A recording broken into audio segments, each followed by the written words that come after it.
Nicolás Maduro no es más presidente de Venezuela. El líder bolivariano que llegó al poder en 2013, en sustitución de Hugo Chávez, fue capturado por Estados Unidos en una operación que incluyó bombardeos sobre varias localidades venezolanas y el arresto también de su mujer, Cilia Flores.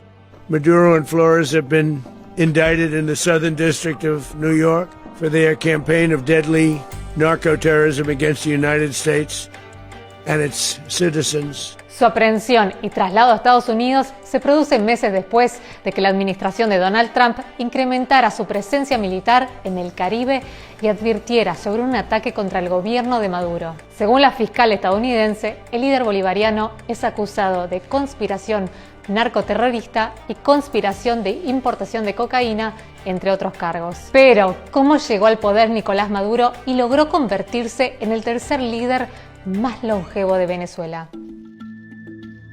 Todo arrancó el 8 de diciembre de 2012. Aquel día, Hugo Chávez, gravemente enfermo de cáncer, lo mostró al mundo como su sucesor. Ustedes elijan a Nicolás Maduro como presidente de la República Bolivariana de Venezuela.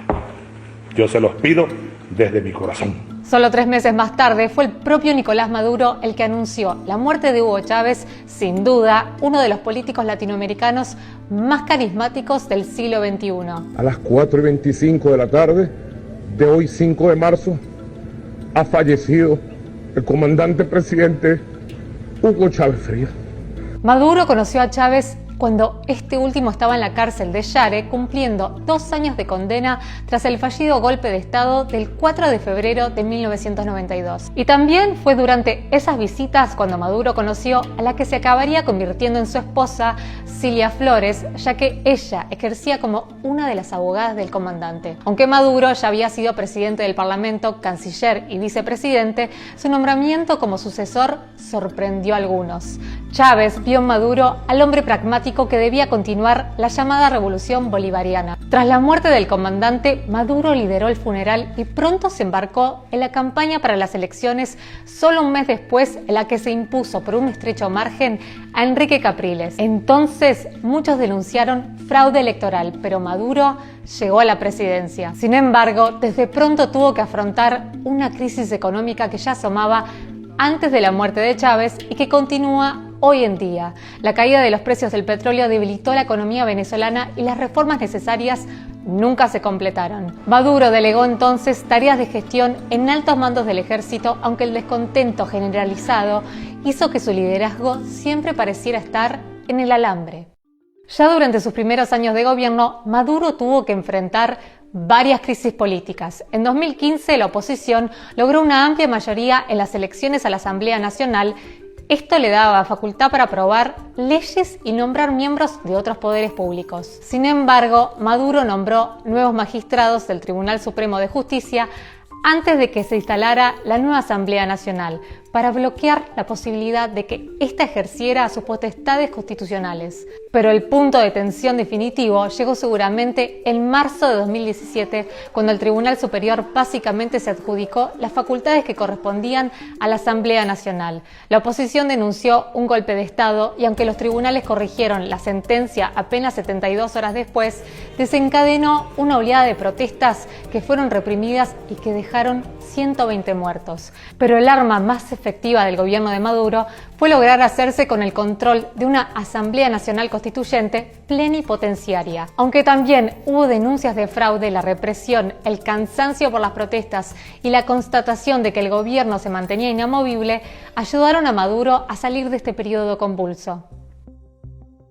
En 2019, Maduro vivió otro de los momentos más tensos de su gobierno. En mayo del año anterior había ganado las elecciones presidenciales en las que gran parte de la oposición no participó. Fueron consideradas fraudulentas por Estados Unidos, la Unión Europea y más de una decena de países latinoamericanos. Y entonces se produjo un proceso inédito. Como la oposición consideraba que Maduro no era un presidente legítimo, argumentaron que había una vacante absoluta en la presidencia, por lo que aplicando la Constitución debía ser el presidente de la Asamblea Nacional el que asumiera la presidencia de forma interina. Así es como el opositor Juan Guaidó se declaró como presidente encargado de Venezuela y recibió el reconocimiento de Estados Unidos y decenas de países de Europa y América Latina. Además, Trump impuso sanciones sobre la industria petrolera venezolana, principal fuente de ingresos para el Estado. Y el 30 de abril de 2019, Guaidó llamó a los ciudadanos a salir a las calles. Sin embargo, quedó claro que los esfuerzos por lograr una fractura en el respaldo militar al gobierno de Maduro habían fracasado. Así es como se acabó diluyendo el gobierno temporal de Guaidó. Pero desde el 28 de julio de 2024, varios acontecimientos marcaron una especie de cuenta atrás para Maduro en el poder. Aunque el presidente fue declarado ganador de las elecciones presidenciales por el Consejo Nacional Electoral bajo control oficialista, la oposición denunció fraude y divulgó más del 80% de las actas que mostraban como claro vencedor a su candidato Edmundo González Urrutia. La gran mayoría de las democracias occidentales consideraron que González era el presidente legítimo y se produjeron nuevas protestas en las calles de Venezuela, pero el gobierno las reprimió y encarceló a más de 2.000 personas según cifras oficiales. González se exilió en España y la líder de la oposición, María Corina Machado, vivió más de un año en la clandestinidad hasta que salió en diciembre de 2025 para recoger en Oslo el Premio Nobel de la Paz. Y con el regreso de Trump a la Casa Blanca hace un año, la tensión escaló enormemente. El gobierno estadounidense ofreció $50 millones como recompensa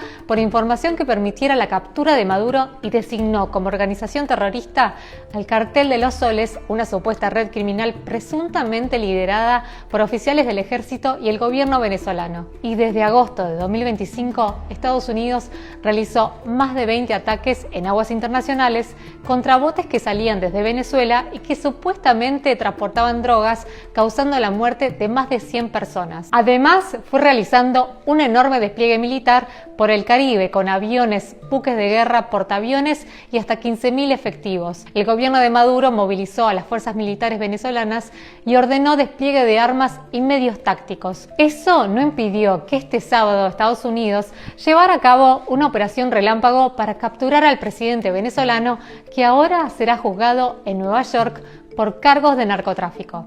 Sigue la cobertura completa de esta noticia en bbcmundo.com. Y ya sabes, si te gustó el video, dale like, compártelo y no te olvides de suscribirte al canal. Nos vemos en la próxima.